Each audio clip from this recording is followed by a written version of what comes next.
Welcome. You're listening to Latin Waves with your hosts, Sylvia and Stuart Richardson. Latin Waves is more than just hot rhythms. This is a show about community, about creating a culture that is inclusive and based on fairness. Because everyone deserves dignity, respect, and has something to contribute. A new world is possible, and it all starts with us. You're listening to Latin Ways. I'm your host, Sylvia Richardson. I am delighted to be joined today by Justin Podur. He's an author, a professor at York University. His latest book, Extraordinary Threat, The U.S. Empire, the Media, and 20 Years of Coup Attempts in Venezuela, co-author with Joe Emersberger. I'm so delighted to have you on our program. Thank you for joining us. Oh, thank you, Sylvia. It's been too long. Thank you. Now, when we look at the world, I feel it's important to acknowledge that the world is as we are. And, most of us who live in North America and the belly of empire hardly ever think of ourselves as settlers or as being part of a colonizing effort. We never think of ourselves as being empire promoting citizens, and we don't think of ourselves as citizens of empire. So how do you self-locate your students and help them see beyond the fog of, a ubiquitous media that's hegemonic and empire and appearances? Yeah. For the past year and a half, me and a former history professor of mine, I'm not professor, history teacher, my high school history teacher, we've been going over the history curriculum, the high school history curriculum that he used to teach. He's retired now. And we've been trying to add a world, a more worldly approach. So, and when you think about world history, from 1500 to the present, it is a history of colonialism. It's a history of imperial expansion, of genocide, of slavery, and of imperialism, these financial mechanisms of extracting wealth from every corner of the world at the expense of the people who live there. And then beyond that, when your initial question, it's been interesting to me because especially when I look at the 1800s and the 1900s, you start seeing patterns of like outright demographic engineering. So, the imperialists of those times, the British Empire and then the American Empire, the French imperialists too, the Spanish had a little bit of a different thing because they were earlier and they were much more based on the Catholic Church and religion. But in the 19th century, especially, the empire was really racially based, and they understood that what they were doing was expanding the white race across the globe. And people like Winston Churchill said something like, "I don't feel bad, that the inferior indigenous people were replaced by a more vigorous race," or whatever. I mean, that's how all of the people of that time, like the imperialists of that time, used to talk. So they understood that they were going to get rid of populations in one place, replace them with white people of superior racial stock. They understood that some parts of the world, like Asia and Africa, would be subjugated by white people, and subordinated their economies, their lives, their working lives, their natural, wealth would all be taken. And they understood that was, what they were going to do, and they had that agenda. And the world that we live in today is the outcome of that kind of demographic engineering, that theft of resources, that colonial violence. It didn't just stop. I mean, there were, Africa and a lot of Asia decolonized themselves in the 40s and 50s and 60s. But, what we're going through in Canada and what we're seeing with these, the residential schools, the unmarked graves, people are starting to realize that the creation of Canada was not, a benign thing. It was an outcome of theft and murder of thousands of children, just at the end.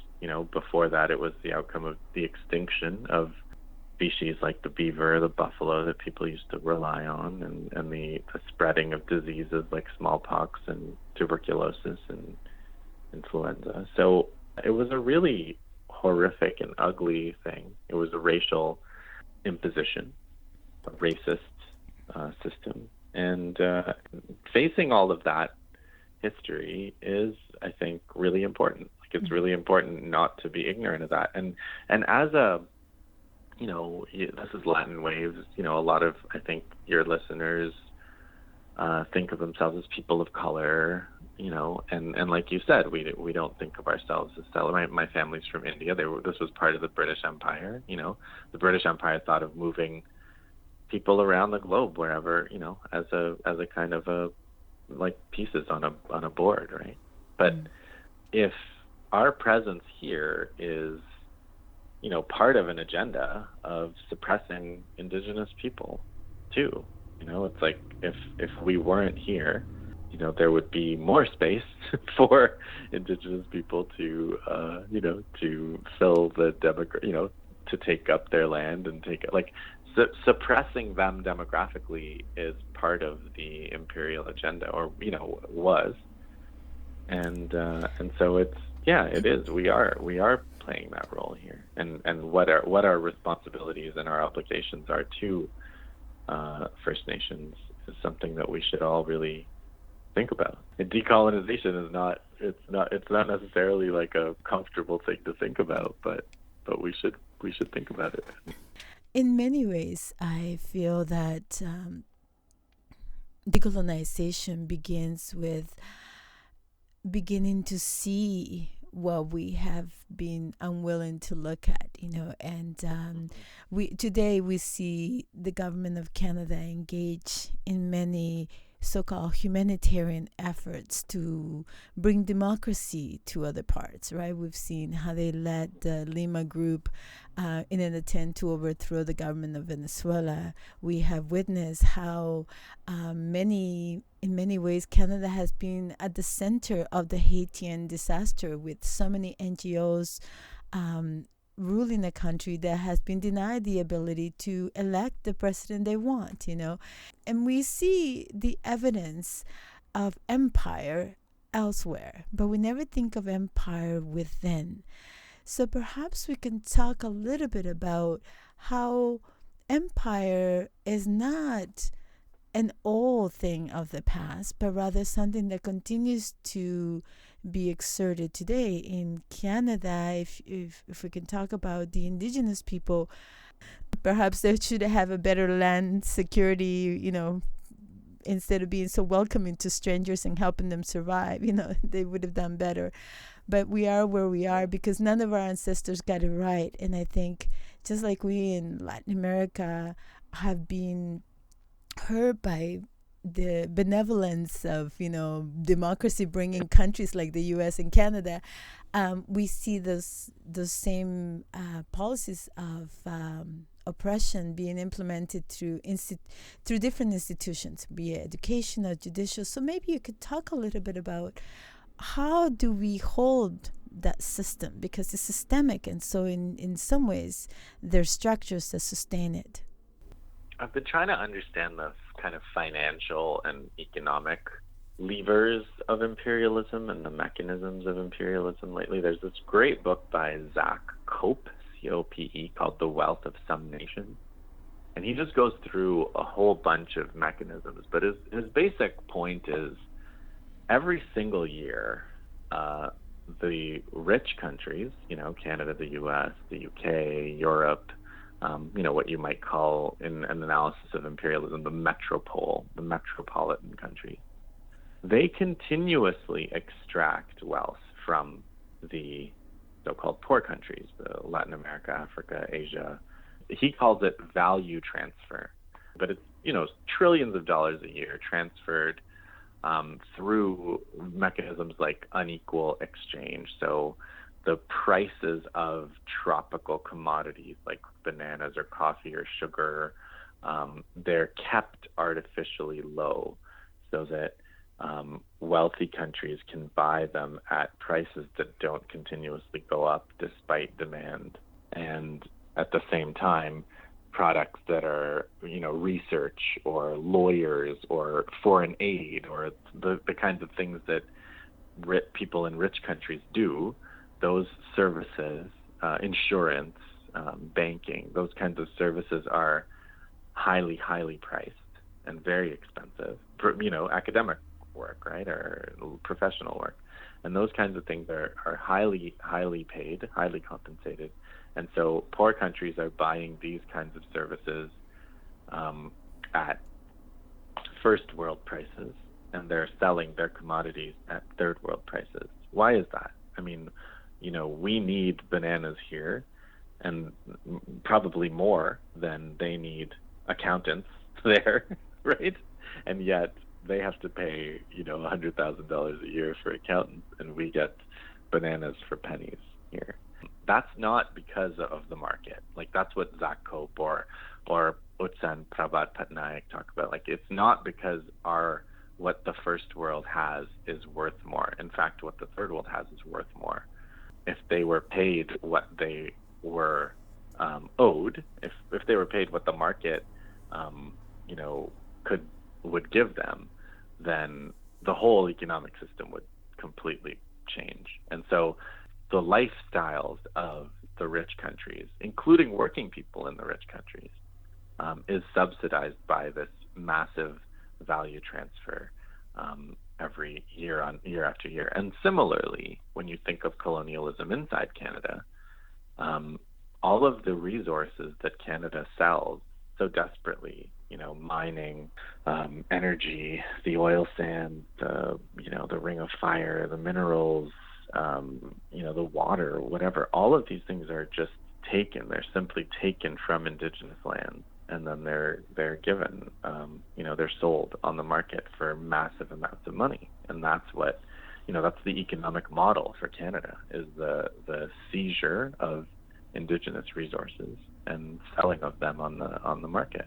And so keeping those resources also suppressed or basically free. I mean, now with certain things like impact benefit agreements or whatever, there's some pretense of compensating Indigenous people for this pillage, but like for most of Canada's history, it's just been straight extraction, and then the profits go to whatever the imperial power. So if you think about the world in terms of these value transfers, and then you can start to understand also, people say that the U.S.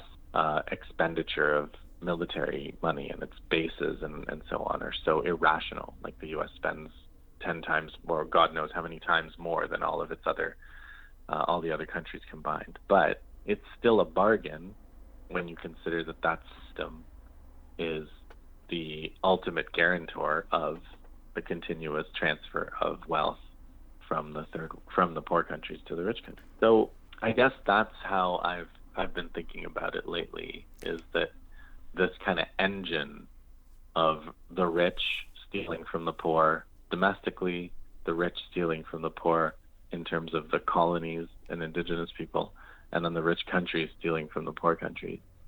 That's what drives the whole global economy. And the propaganda system that we live in, of that Canada is this benevolent power trying to help these poor countries, that it's actually stealing the last bit of money from, is that all this propaganda is also designed to justify and rationalize that system. You point out to the economic pillar, which I think is absolutely essential to look at, because we have been told that capitalism is just a natural transition from a feudal system. But as you're pointing out, it is sustained at a great level of violence and injustice to others. I wonder if we could talk, about your book, because when we think about Venezuela or when we think about Cuba, a country that has been resisting over 60 years of blockades, economic embargoes, and, every kind of oppression as a government, as a country, and yet, managed to sustain its people, to educate its people, to send doctors everywhere. We hear that, this is a great threat to democracy. While I think that everybody seems sympathetic to Cuba, or at least you see the demonstrations of people opposing the embargoes, and the UN has been declared illegal so many times. I want to talk about the legal leg, this juridical weapon that empire uses against its own people. And in the case of Venezuela, we hear a lot of talk about democracy and just elections and all this. We have a legal system, yes, but a justice system we do not have. So can we talk about how this pillar is used against us? You're listening to an interview with Justin Podur.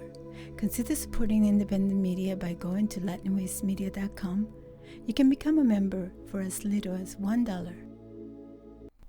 In one of my historical researches, in one of the episodes, we were talking about East Asia, 19th century Japan and China, and apparently there was some text on international law that the United States, some U.S. author wrote in the 1850s or 60s or something. And the Japanese, who were on the verge of becoming an empire themselves, they read it very carefully, and they kind of approached China and some islands, I think they were called the Ryukyu Islands, near Taiwan, and they corresponded with China, and they said, we something happened on these islands, and we demand that you do something about it. And China said, oh well, they're independent, they're not. They don't belong to us. And Japan said, oh, great, then we'll take them. And they kind of took them over. And that was based on their understanding of international law. And so I always think of that as like a really early example of how international law is basically designed to facilitate imperialism. You see that with Palestinians over the past however many decades since the International Criminal Court was established, trying to bring this case that Israel is committing crimes against international law, which were completely clear cut. Of course they are. It just keeps churning through this glacial pace, and I ultimately I don't think anything is going to come of it. But other people, legal geeks are really excited about it, or they're excited to explain why. It's just technically, if you understood the law, you would understand why it's impossible or why it's not impossible, whatever.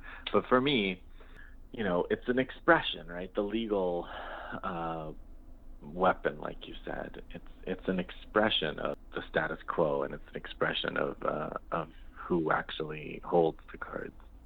And so, when it suits them to break the law, the imperialists are happy to break the law. Like the Bank of England just stole a whole bunch of gold from Venezuela, and Venezuela is trying to get it back, and they go to a British court. They go to the court of the country whose bank stole their money, and they have to plead for their own money at this bank. This is what international law is, right? International law is like people begging the thieves for their own money in the thieves' court. I don't know how much more there is to say about it, except, a legal system designed by and for imperialists is not going to deliver justice for anybody.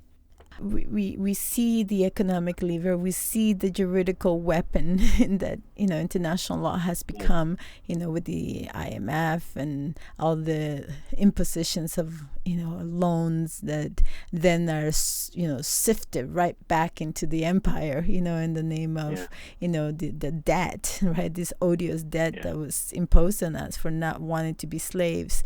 So can we talk about how do we then find our way because somehow we're still here, somehow we're still resistant. Indigenous people are rising everywhere.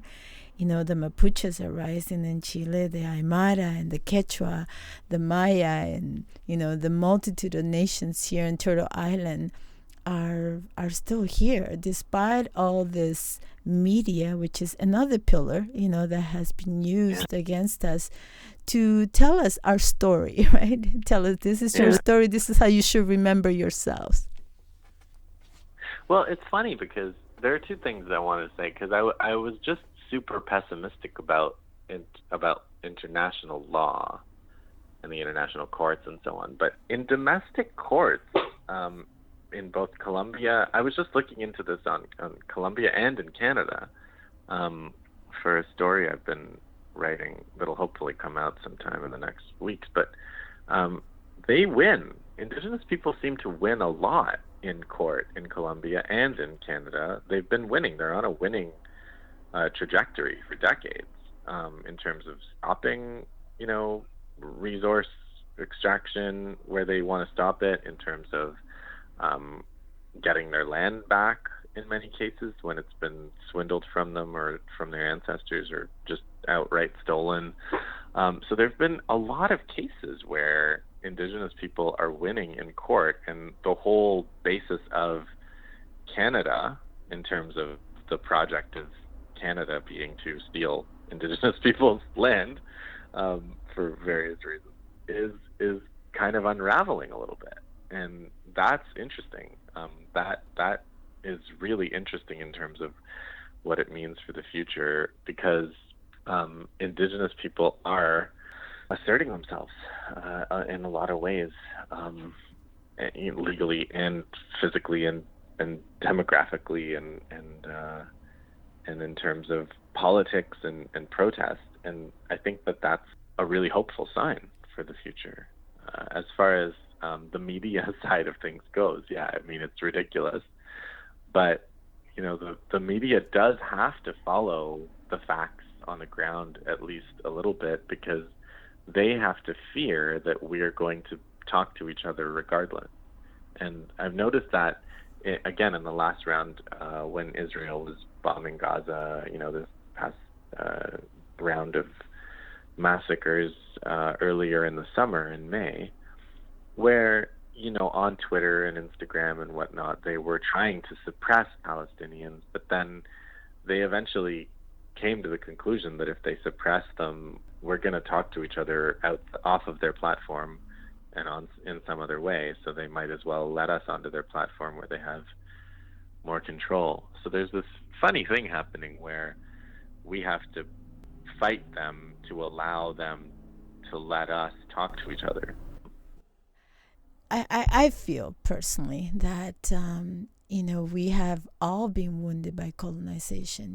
Most of us in Latin America have tasted the version of democracy that the U.S. delivers. We've seen our loved ones murder and disappear, and we're still healing through that. And many of the people who have arrived in Canada are people who have also been displaced, maybe through the economic hammer that has made their economies almost obsolete, maybe through their juridical violence, that have made their countries disappear, as in the case of Palestine, how this nation has been literally, erased in so many ways. Their land has been taken, almost 90% of it is almost, been taken by Israel.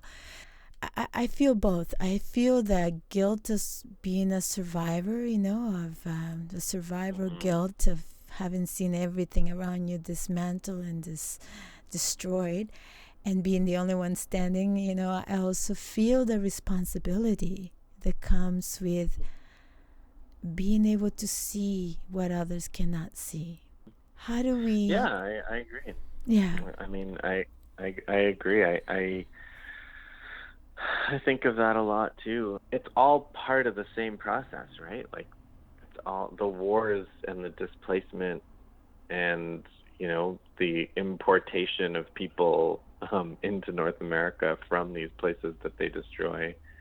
It's all part of the process. So, like, one thing to remember is that that they're not sincere when the right-wing game of saying, we don't want immigrants here or whatever, as if they have any legitimacy to make that claim in the first place. But it's also not true. The people that were brought here because the empire wanted it that way as well. It's a kind of an agenda that they have that includes these flows of people. It's not, value transfer isn't just oil and diamonds and gold, right? And agricultural products. Value transfer is also people. It's also maintaining reserve armies of insecure people by making sure that they can't get a coherent economy, by making sure that educated people, educated at great public expense in the poor countries, then aspire to and leave those countries and end up working here. It's just understanding all of the parts of the system is really important in not being debilitated by guilt, or feeling like you're here because somebody was generous towards you, or foreign aid is an act of generosity towards you. It's not. It's all part of a system of extraction and violence. Thank you so much for being with us today. Thank you, Sylvia. Take care.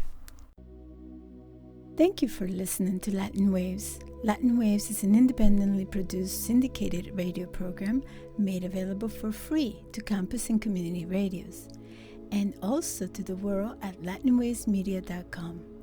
Please visit the website to hear previous shows, hear about upcoming events, and consider becoming a member for as little as $1 per month.